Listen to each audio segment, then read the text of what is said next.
اور میری بھی جنرل مشرف سے جو پہلی ملاقات ہوئی ہے، ویسے تو میں نے 2 ان کے سیمینارز، ان کی ٹاکس میں نے اٹینڈ کی. ایک میں نے نیو یارک میں اٹینڈ کی جب ڈاکٹر ملیحہ لودھی پاکستان کی ایمبیسڈر تھیں. سیکنڈ ٹائم واشنگٹن کے اندر تو وہ ایک ٹاک تھی جس میں بہت لوگ انوائٹیڈ تھے جو پاکستانی ڈائسپورا تھا. وہاں مجھے ان کی تقریر سننے کا موقع ملا، just like one of the spectators and audience. اس کے بعد لندن میں ان کا ایک ڈنر تھا جہاں ہائی کمیشن، اس وقت ملیحہ لودھی ہی ہائی کمشنر تھی، اور باقاعدہ ہائی کمیشن نے وہ ٹکٹ سیل کیے کہ اس ڈنر کے لیے 100 پاؤنڈس پر پرسن تھا. وہ میں نے بھی خریدا باقی لوگوں کی طرح. I was invited there. وہ ایک سیکنڈ ٹائم مجھے ان کی ٹاک سننے کا موقع ملا. آئی اسٹارٹیڈ ٹو میٹ ہم ون آن ون. میرا ان کے ساتھ ٹیلی ویژن انٹریکشن شروع ہوا جب وہ پاکستان کے پریزیڈنٹ نہیں رہے تھے 2008 کے اگست اور سپٹمبر کے بعد. پھر میری جنرل مشرف کے ساتھ بہت میٹنگز ہوئی. اسلام آباد میں ان کے ساتھ میٹنگز ہوئی. انٹرویو کرنے کا موقع ملا کراچی میں جب وہ مقیم تھے، جب ان کا کیس چل رہا تھا. اپنی صاحبزادی کے گھر میں تھے کراچی میں، I think it's Karachi Clifton. وہاں پر ان سے 2-3 دفعہ ملاقات کرنے کا موقع ہوا. اسلام آباد میں ہوا، اور ٹیلی فون پہ بہت دفعہ جنرل مشرف کے ساتھ بات کرنے کا موقع ملا. So let me come to the second tweet. More democratic than the current regime. یہ حماد اظہر صاحب جو ہیں، یہ ان کا ٹویٹ ہے جو اس وقت فار سم ریزن یہاں اسکرین کے اوپر نظر نہیں آ رہا. اٹ شوڈ کم، نظر نہیں آ رہا، برحال یہ گم ہو گیا ہے. آ گیا. حماد اظہر کا ٹویٹ ہے کہ Musharraf was a military dictator. He was power drunk. He made mistakes without any accountability that the country still pays for in blood. Yet he was more democratic and humane than the current PDM regime. This speaks volumes about the traits of the current law. اب آپ یہاں پہ دیکھتے ہیں کہ جب آپ فواد سے یہاں موو کرتے ہیں، چودھری فواد حسین سے یہاں آتے ہیں، فواد چودھری سے، تو آپ کلیئرلی 2 قسم کے سینٹیمنٹس دیکھتے ہیں کہ مشرف ملٹری ڈکٹیٹر تھا، پاور ڈرنک تھا، بڑے اس نے ظلم کیے، بڑی اس نے غلطیاں کی. لیکن یٹ ڈسپائٹ اس کے جو پریزنٹ آپ سیٹ اپ دیکھ رہے ہیں، پی ڈی ایم رجیم، اور آف کورس جس کو جنرل باجوہ نے قائم کیا، اس کے مقابلے میں حماد اظہر کا کہنا ہے کہ وہ بہت زیادہ ڈیموکریٹک تھا، بہت ہیومین تھا. یہ بڑی انٹرسٹنگ بات ہے کہ جنرل مشرف ایک ایسا ملٹری ڈکٹیٹر تھا جس کے بارے میں سیاستدانوں نے، میڈیا نے یہ محسوس کیا کہ وہ اکثر سیاسی پاکستان کی جو سو کال ڈیموکریٹک جماعتیں نہیں ہیں، جیسے ابھی ایک پی ڈی ایم کہنے میں ایک ڈیموکریٹک پارٹی کی حکومت ہے، لیکن جو فحاشی اور جو فیشزم اور جو ظلم انہوں نے پاکستان میں گزشتہ 10 مہینے میں مچایا ہے، اس کی نظیر پاکستان کی تاریخ میں نہیں ملتی. یہ پاکستان کی تاریخ کی جنرل ضیاء الحق کے بعد دی موسٹ فیشسٹ گورنمنٹ ہے، سب سے ظالم گورنمنٹ ہے پاکستان میں، اور اس کو اتنی نفرت سے یاد کیا جائے گا اور اس کو اتنی گالی پڑے گی ان تمام لوگوں کو جو اس وقت حکومت کر رہے ہیں. اور تاریخ اور مورخ جو ہے ان کے خلاف اتنا لکھے گا کہ ان کو کہیں سر چھپانے کی، منہ چھپانے کی جگہ نظر نہیں آئے گی جب یہ پاور میں نہیں ہوں گے. بہرحال ناؤ اٹس بٹوین ہم اینڈ دا گاڈ. فرحت اللہ بابر صاحب بڑے امپورٹنٹ پاکستان پیپلز پارٹی کے پرانے ایڈیولوجیکل لیڈر ہیں، جن کا کہنا یہ ہے کہ general Musharraf has died, now it's between him and the God, so no acrimonious remarks. Burial be simple, private, dignified, no official trappings, no buggles, no draping in national flag, please.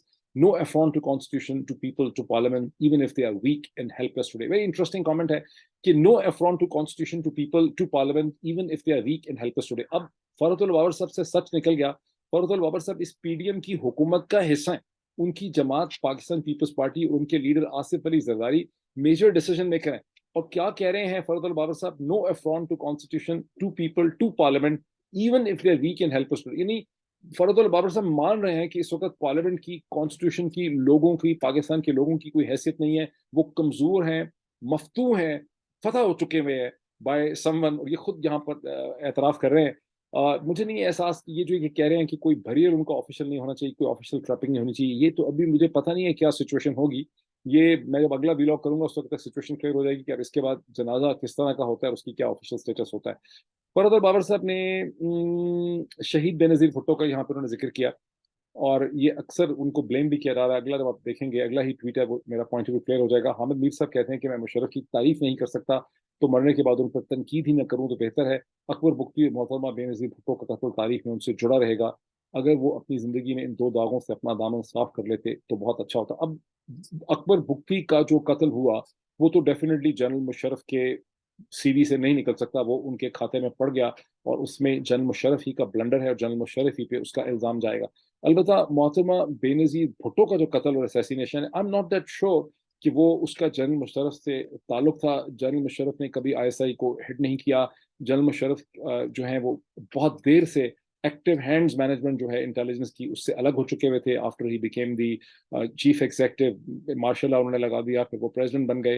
اور 2007 میں 27 دسمبر 2007 کو جب محترمہ بے نظیر بھٹو کا قتل ہوا، ان کی اسیسینیشن ہوئی، تو اس وقت جنرل مشرف جو ہیں وہ اس قتل کے بینیفیشریز میں نہیں تھے، وہ اس قتل کے وکٹمز میں تھے، بیکاز ان کی تمام تر ڈیلنگ کانٹریکٹ اور انڈرسٹینڈنگ جو تھی NRO کی وہ محترمہ بے نظیر بھٹو سے تھی.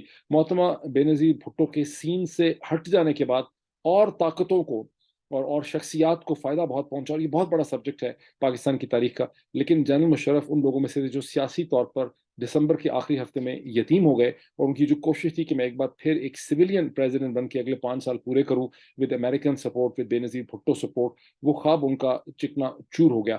تو جنرل مشرف نہیں ریسپانسبل میری نظر میں. I find it very hard to blue.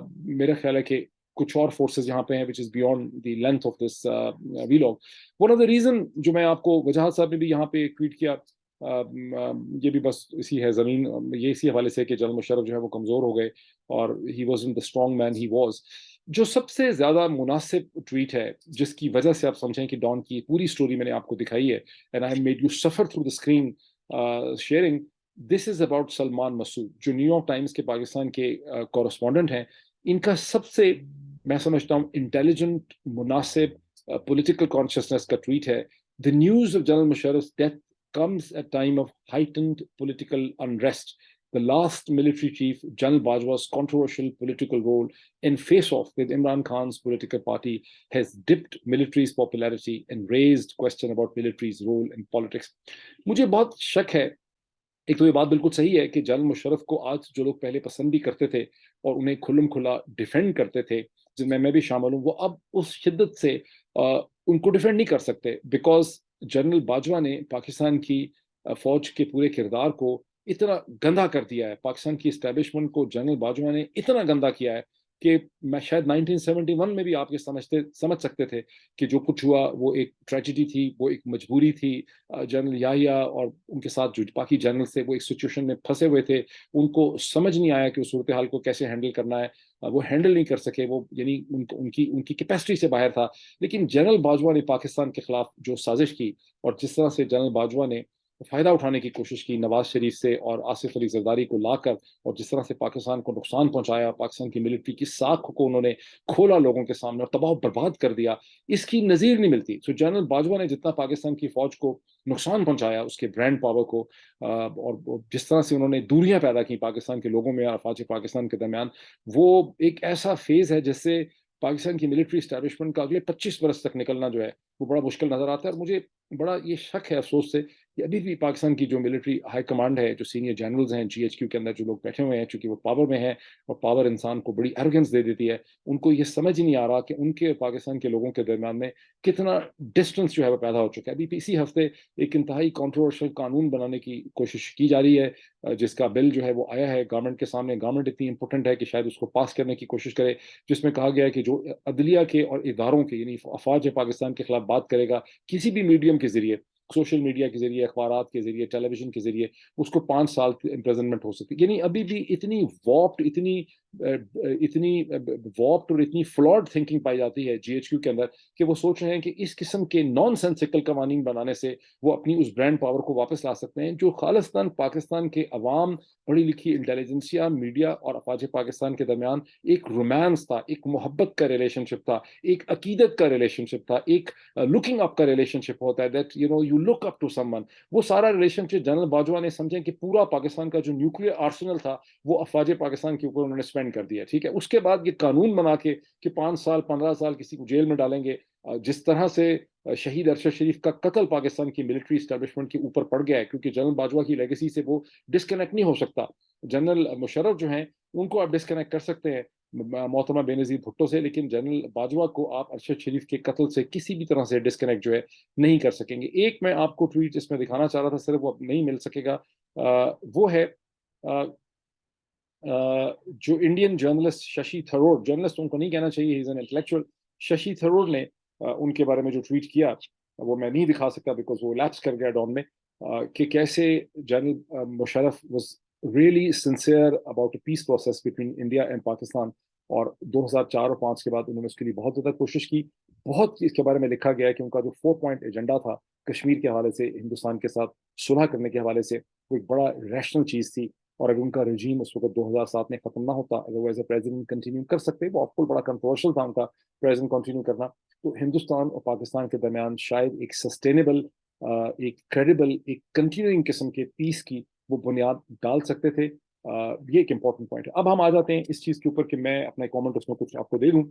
General Zia جو ہیں، انہوں نے پاکستان کی افواج اپنے بارے میں جو تاثر چھوڑا، وہ ایک انتہائی ظالم آدمی کا، ایک چالاک، ایک مکار، ایک منافق آدمی کا انہوں نے جو ہے نا ایک بیک گراؤنڈ چھوڑا، اس کا ایک انہوں نے امپریشن چھوڑا، جو ظالم تھا، جس نے جرنلسٹ کو کوڑے لگائے، جس نے جو کہا اس کے خلاف بات کی، جو بات کرتا تھا۔ سی ایم ایل اے کے بارے میں لوگ کہتے تھے، چیف مارشل ایڈمنسٹریٹر کے بارے میں جوک تھا اس زمانے میں پاکستان میں، وہ یہ تھا کہ کینسل بائی لاسٹ آرڈر، یہ پتہ نہیں authorization, C M L A cancel my last authorization اور سم تھنگ لائک دس، کہ وہ جو بات کرتے تھے انہوں نے کہا جی میں 90 دن کے بعد الیکشن کرواؤں گا، 90 دن کے بعد، 90 سال ان کا پلان تھا بیٹھ کے حکومت کرنے کا۔ تو بہت ہی گندا امپریشن جو ہے منافقت کا، جھوٹ کا، مکاری کا جنرل ضیاء نے قائم کیا اور لوگوں کے اوپر چھوڑا، اور پاکستان کے لٹریچر نے، پاکستان کے ادب نے، پاکستان کے لوگوں نے اسے پرسیو کیا۔ وہ کبھی میں پھر آپ کو اس کے زمانے کے جوک ان کو سناؤں گا۔ جنرل باجوہ جو ہیں وہ بالکل ایگزیکٹلی انہوں نے مارشل آرٹ تو نہیں ان کو لگانے کا موقع ملا، لیکن جس طرح کی فاسق، جابر، منافق، جھوٹ بھری personality, personal ambition general Zia کے اندر تھی، ایگزیکٹلی وہی چیز جو ہے وہ جنرل باجوہ میں شاید اس سے بھی زیادہ بدرجہ اتم کوٹ کوٹ کے بھری تھی۔ اگر آپ نورانی کی سٹوری دیکھیں، احمد نورانی کی، ان کے خاندان کی پرسنل ایسٹس کے حوالے سے، ان کی ایمبیشن کے حوالے سے، وہ جس طرح سے بے دردی کے ساتھ انہوں نے پاکستان کو نقصان پہنچایا، افواج پاکستان کو نقصان پہنچایا، شہید ارشد شریف کا قتل، عمران خان کے اوپر قاتلانہ حملہ، یہ سب چیزیں ان کی لیگیسی کے اندر مطلب جاتی ہیں۔ تو جب اس سارے بیک گراؤنڈ اور تسلسل میں آپ دیکھتے ہیں تو آپ کو لگتا ہے کہ جنرل ضیاء کے ظلم و جبر کے بعد جنرل مشرف کا جو ٹائم پیریڈ تھا، وہ پاکستان کی وہ ایک بڑا ہیومین ٹائم پیریڈ تھا، اور اس کی ہیومینٹی کا وہ امپریشن تھا جس میں پاکستان کی ملٹری کو پرسیو کیا گیا آنے والے 10 15 20 برس میں، اور وہ سارا جو ایک پازیٹیو امپریشن تھا اسے تباہ و برباد کر دیا جنرل باجوہ کی منافقت نے اس کے بعد۔ اب what were the major flaws, جس کی طرف میں آ جاؤں جنرل مشرف کی، پہلے فلاز کی بات کر لیتے ہیں۔ جنرل مشرف کی جو کارگل کی جنگ تھی، وہ ایک فلاڈ پلان تھا، وہ ٹیکٹیکلی بڑی بریلینٹ ہو سکتی تھی کہ آپ ہائٹس قبضہ کر لیں جب ہندوستانی افواج پیچھے ہٹی ہوئی ہیں، بے خبر ہیں، وہاں سے سری نگر لے روڈ یا سیاچن کی طرف کا راستہ جو ہے اس کو ڈسکنیکٹ کر دیں، لیکن اس میں کوئی لارجر اسٹریٹجی نہیں تھی کہ اس پہ ہندوستان کی گورنمنٹ، وہاں کی عوام کس طرح سے ریئیکٹ کرے گی، اس پہ انٹرنیشنل جو پاور بروکرز ہیں، جو ریجن ہے، یونائٹڈ اسٹیٹس اس پہ کیسے ریئیکٹ کرے گا۔ اور جنرل مشرف نے اس میں پاکستان کی ایئر فورس کو، نیوی کو، پاکستان کی آرمی کے بہت بڑے حصے کو کبھی بھی کانفیڈنس میں لیا، and there is much evidence to believe this thing, کہ جب وہ یہ کہتے تھے کہ نواز شریف کو پراپرلی بریف کیا گیا تھا تو یہ بات صحیح نہیں تھی۔ As prime minister elect Nawaz Sharif کو کوئی اندازہ نہیں تھا کہ جنرل مشرف اس کی ملٹری کس قسم کا آپریشن کرنے چلے ہیں آکوپائڈ کشمیر کے اندر۔ تو یہ ایک، اور اس کے نتیجے میں پاکستان کو بہت زیادہ نقصان ہوا۔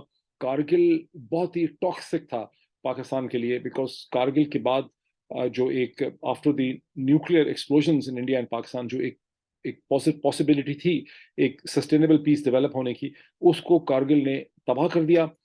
پاکستان کے حوالے سے ہندوستان میں تو نفرت پھیلی ہی پھیلی، ہندوستان میں تو بڑی ایک ریڈیکلائزیشن ہو گئی پاکستان کے حوالے سے، کیونکہ ہندوستان کے پرائیویٹ میڈیا کا نیا اس وقت ایک عروج ہو رہا تھا، اس کا ایک رائز ہو رہا تھا، اور اس پرائیویٹ میڈیا نے حکومت سے کہیں زیادہ بڑھ کے، لیکن حکومت کا تو نفرتیں پھیلانے میں کوئی خاص رول تھا ہی نہیں اس وقت۔ جو اٹل بہاری واجپئی کی حکومت تھی، انہوں نے کوئی اتنا کوئی پروپیگنڈا کیا نہیں، اگر میں، چونکہ خاصا میں نے غور سے اس سبجیکٹ کو دیکھا ہے، لیکن ان کا پرائیویٹ میڈیا تھا، اور جو اپوزیشن تھی اس نے اس پہ جو طوفان مچایا، اس سے سمجھیں کہ ہندوستان کے تحت الشعور کے اندر، کانشیسنس میں 1965 اور 71 اتنی بڑی جنگیں نہیں ہیں جتنی بڑی جنگ کارگل، اور اس کے ساتھ ایک sense of betrayal, fraud and so on کر کے اس نے ایمرج کیا۔ اس پہ ایک بڑی لمبی ڈیبیٹ ہو سکتی ہے۔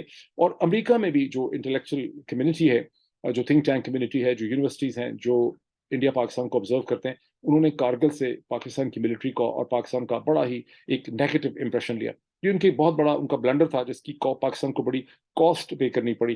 اکتوبر 99 کا ان کا کو جو ہے، وہ بھی ایک بہت بڑا ایک ایسی چیز تھی جس کو کسی بھی طرح سے آپ، اس وقت اس کو لوگوں نے کنڈون کیا، سپریم کورٹ پاکستان نے بھی اس کو کنڈون کیا، یہ ایک پاپولر کو تھا، لوگوں نے سڑکوں پہ جشن منائے، ڈھانس ڈالے، بیکاز اس کی وجہ یہ تھی کہ the former prime minister Pakistan Nawaz Sharif صاحب اپنی حرکتوں کی وجہ سے اتنے غیر مقبول تھے اور اتنی پولرائزیشن تھی پاکستانی پالیٹکس میں، محترمہ بینظیر بھٹو نے اوپنلی ویلکم کیا جنرل مشرف کی ملٹری انٹرونشن کو، لیکن وہ ایک غلط قدم تھا جس نے ایک بار پھر پاکستان کی تاریخ کو مسخ کیا. وہ ڈیفینیٹلی ایک غلط قدم تھا، اور اس کے اوپر اگر جنرل مشرف کے اوپر آرٹیکل 6 کا مقدمہ چل سکتا ہوتا، جو نہیں چل سکتا تھا بیکاز سپریم کورٹ نے بعد میں ان کی ملٹری انٹرونشن کو لیجٹمائز کر دیا تھا 2003 یا 2 میں، خیال 2003 یا 4 میں، لیکن ادروائز وہ ایک بہت ہی غلط اسٹیپ تھا ایز کمپیئر ٹو جو انہوں نے سبسیکوینٹلی کیا آن 3 نومبر 2007. اس کے مقابلے میں جو ایکچوئل ان کا جرم تھا، گناہ تھا ان کا، وہ 12 اکتوبر 99 تھا.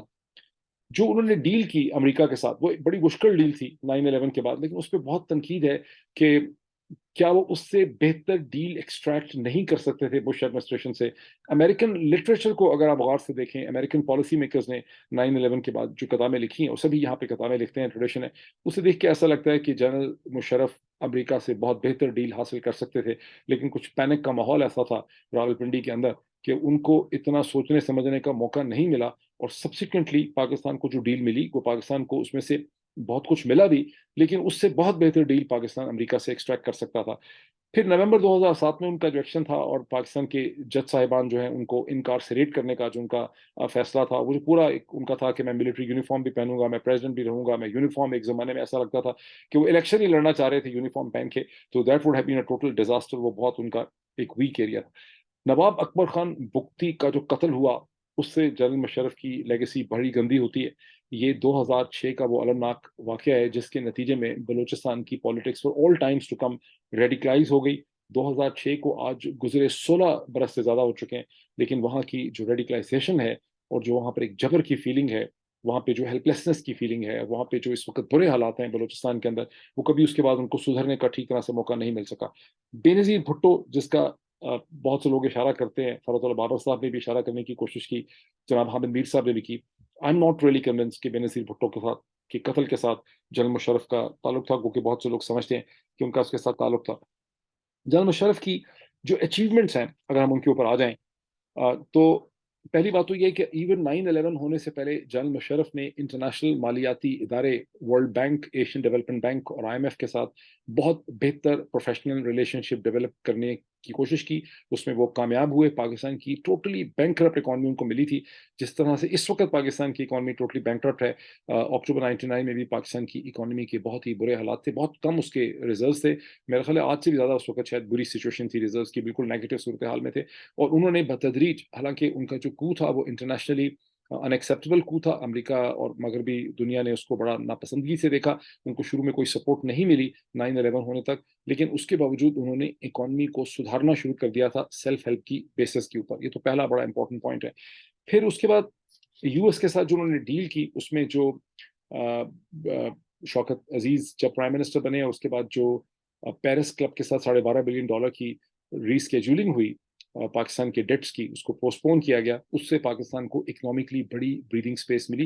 اوور آل جنرل مشرف کے جو 8 9 برس ہیں، اس کے اندر پاکستان کی اکانومی کو بہت بہتر مینیج کیا گیا. پاکستان میں بہت سے انفلوز ہوئے، انویسٹمنٹ ہوئی، جس کا میں بھی مزید بھی ذکر کرتا ہوں، جس میں جو ڈیجیٹائزیشن کے حوالے سے جس طرح سے پاکستان کے ٹیلی کام سیکٹر کی اوپننگ ہوئی، پاکستان کے اندر جس طرح سے بینکنگ ریفارمز ہوئیں، اس وجہ سے پاکستان کو بڑا کانفیڈنس ملا. یہ وہ ٹائم پیریڈ تھا جنرل مشرف کا جس میں بہت بڑی تعداد میں پاکستانی ڈائسپوراز جو امریکہ میں تھے، برطانیہ میں تھے، انہوں نے پاکستان کا رخ اختیار کیا، بیکاز پاکستان کے اندر سے ایک پازیٹیو فیلنگ اور ہوپ پیدا ہوتی تھی. جس طرح سے عمران خان کی حکومت نے ایک بہت ہی مشکل حالات میں ان کو حکومت ملی، لیکن اس کے بعد انہوں نے ایک ایسی ہوپ پیدا کی کہ دنیا بھر میں پاکستان کے بارے میں ایک امید پیدا ہونے لگی. کیونکہ جب حالات اتنے برے ہوں جتنے پاکستان کے حالات ہیں اور رہے ہیں، تو ہوپ بڑی امپورٹنٹ ہوتی ہے. اور یہ جو باجوہ زرداری نواز سازش تھی، اس کے نتیجے میں پاکستان سے ہوپ ختم ہو گئی ہے. That's the important point. So general Musharraf نے ہوپ پیدا کی آفٹر ویری بیڈ سچویشن، جس کی وجہ سے بہت بڑی تعداد میں پاکستانی ڈائسپوراز اپنی پروفیشنل کیپیسٹیز لے کر پاکستان میں آئے. انویسٹمنٹ ہوئی، دنیا نے پاکستان کو سیریسلی دیا، پازیٹیو اس کو ایک پروجیکشن جو ہے ملی، بینکنگ، ٹیلی کام. لیکن غالباً پاکستان کی امیج کے لیے انہوں نے بہت بڑا کام کیا. لیکن جو سب سے بڑی ان کی contribution as a media person میری نظر میں ہے، اور میں سمجھتا ہوں تمام میڈیا کی نظر میں ہونی چاہیے، کہ انہوں نے پاکستان کے اندر پرائیویٹ سیٹلائٹ میڈیا کے دور کا فارملی آغاز کیا. کسی قسم کا ان کے اوپر پریشر نہیں تھا کہ وہ یہ کرتے. اس سے پہلے ہندوستان میں فرسٹ گلف وار کے بعد 91 92 سے بہت تیزی سے ایک پرائیویٹ سیٹلائٹ میڈیا کا آغاز ہو چکا تھا. سو جب جنرل مشرف نے 99 میں اور 2000 میں پرائیویٹ میڈیا کو لبریٹ کرنے کی کوشش کی، اس کا پلان بنایا، جاوید جبار ان کے ساتھی تھے اس پورے ویژن کے اندر، تو ہندوستان میں اس پورے پروسیس کو 10 برس سے زیادہ بیت چکے تھے۔ ان 10 برس میں پاکستان میں 3 یا 4 سویلین الیکٹڈ گورنمنٹس آئیں، جس میں 2 دفعہ محترمہ بینظیر بھٹو کی اور 2 دفعہ نواز شریف کی حکومت آئی، اور یہ لوگ میڈیا کی آزادی کے ہر طرح سے خلاف تھے۔ اس کو مطلب فری کرنا تو دور کی بات ہے، یہ مسلسل میڈیا پہ کریک ڈاؤن کرتے رہے، جرنلسٹ کو ہراساں کیا گیا، ان کو گرفتار کیا گیا، ان کے اوپر کیسز بنائے گئے۔ جنرل مشرف کا میڈیا کی طرف ایک بہت ہی لبرل ایٹیٹیوڈ تھا، جس کی بہت بڑی وجہ مجھے سمجھ آتی ہے کہ جنرل مشرف ان ریئر پاکستانی آرمی لیڈرز میں سے تھے جو خالصتاً اربن بیک گراؤنڈ کے تھے، وہ رورل بیک گراؤنڈ سے آئے نہیں ہیں۔ جو رورل بیک گراؤنڈ کی لمیٹیشنز ہوتی ہیں ہیومن مائنڈ کے لیے، انہیں ایک لائف ٹائم میں کور کرنا بڑا مشکل ہوتا ہے۔ پاکستان میں رورل کلچر کو بڑا گلوریفائی کیا جاتا ہے، کوئی چیز نہیں ہے رورل کلچر میں گلوریفائی کرنے والی عصر حاضر کے اندر۔ رورل کلچر کا عورت کو دیکھنے میں، پاور پروجیکشن میں، یہ جو پورا کلچر ہے جہاں پہ لوگ گرو کرتے ہیں، جہاں ایک تھانہ دار بڑا طاقتور ہوتا ہے، نمبردار بڑا طاقتور ہوتا ہے، زمین کے جھگڑے ہوتے ہیں، عورت کو ایک خاص طرح سے دیکھا جاتا ہے، اس کو ایک آدمی کی پراپرٹی سمجھا جاتا ہے زمین کی طرح۔ اس کلچر کی جو ٹاکسیسٹی ہے، اس سے آدمی ساری عمر جو ہے، جو لوگ نہیں نکل سکتے، بہت لوگ نکل بھی جاتے ہیں، اس میں کوئی شک نہیں ہے کہ بعض لوگ ذہنی ترقی کرتے ہیں، پاکستان سے باہر نکل آتے ہیں، یونیورسٹیوں میں چلے جاتے ہیں، پڑھ لکھ جاتے ہیں اور اس ٹاکسیسٹی سے اپنے آپ کو شاید ذہن کو نکال لیتے ہیں، لیکن اٹس ویری ریئر۔ تو جنرل مشرف کا کوئی ایسا رورل بیگیج ہی نہیں تھا سرے سے۔ جو لوگ رورل بیگیج لے کے آتے ہیں وہ ساری عمر اسی چیز کے اندر پھنسے رہتے ہیں، اور ان کے اندر ایک لبرل مائنڈ سیٹ جو کبھی پیدا ہو ہی نہیں۔ گاؤں کے آدمی کا مائنڈ سیٹ کبھی لبرل نہیں ہوتا۔ مجھے پتا ہے کہ میں جب یہ جملہ بول رہا ہوں تو ہزاروں لوگ جو ہیں اس سے اوفینڈ ہو جائیں گے، لیکن میں پھر ریسرٹ کرتا ہوں، اگر آپ پیدا ہوئے ہیں تھانے دار، نمبردار اور کورٹ کچہری کے چکر میں، جو گاؤں کے ماحول ہیں پنجاب اور سندھ کے اندر، تو کبھی آپ جنرلی لبرل نہیں بن سکتے۔ آپ کا وہ اندر جو ٹاکسیسٹی بھر دی گئی ہے سائیکل کے پمپ کی طرح، اس میں سے نکلنا جو بڑا مشکل ہے۔ General Musharraf didn't have that baggage. He was a genuinely liberal person. انہوں نے پاکستان میں فریڈم آف ایکسپریشن کے لیے بہت امپورٹنٹ رول پلے کیا۔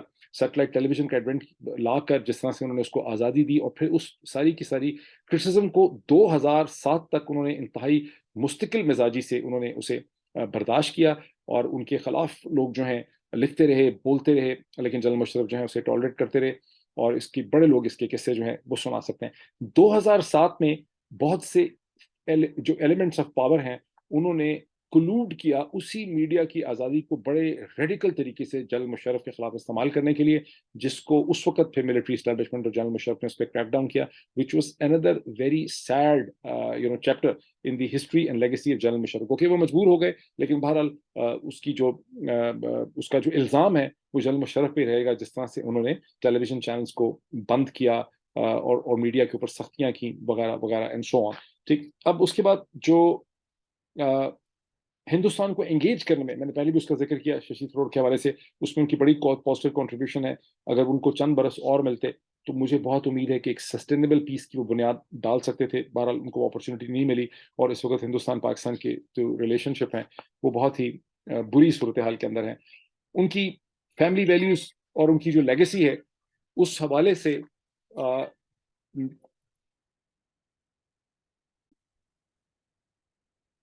سوری فار دس، میرا خیال تھا کہ میں نے لیپ ٹاپ کو اور ٹیلی فون جو ہے اس کو کلاؤڈ کو ڈسکنیکٹ کر دیا ہوا، لیکن یہ درمیان میں مجھ سے بھول چک ہوئی ہے۔ Just winding it up, general Musharraf کی پرسنالٹی میں ایک خاص قسم کی ہیوملٹی تھی۔ یہ اور بات ہے کہ جو طاقت پہ تھے، میں نے ان کو اس وقت اس رول میں دیکھا نہیں ہے۔ بہت سے لوگ سمجھتے ہیں کہ he was very arrogant, he was dead arrogant at the time۔ لیکن میں ایک انسٹنس آپ کو بتاؤں گا کہ جب جیو ٹیلی ویژن پہ پولیس نے لاٹھی چارج کرتے ہوئے کہیں شیشے ویشے توڑ دیے 2007 میں، جب بکلا کی تحریک چل رہی تھی، تو اس کے چند گھنٹوں کے بعد جنرل مشرف نے جیو ٹیلی ویژن کو اور حامد میر کو انہوں نے ذاتی طور پہ کال کی اور ان سے اپولوجائز کیا۔ اس طرح کی وہ چیزیں کرتے رہتے تھے۔ میں نے بہرحال ان کو جتنی ان کے ساتھ میٹنگز ہوئیں اسلام آباد میں، کراچی میں، I found him to be a humble man, a human person، جو ان کے اور بہت سے جو کولیگز ہیں ان کے اندر میں نے اس قسم کی ہیومینٹی جو ہے وہ میں نے نہیں دیکھی ہے، سوری ٹو سے۔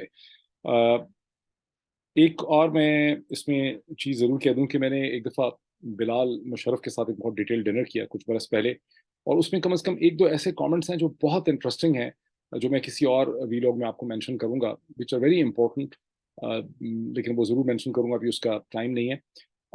جیسے کہ میں نے شروع میں کہا کہ میں جنرل مشرف کی لیگیسی کے حوالے سے ایک ڈاکومنٹڈ قسم کا ڈیڈیکیٹڈ ویلاگ کروں گا، اس پہ لکھ بھی رہا ہوں۔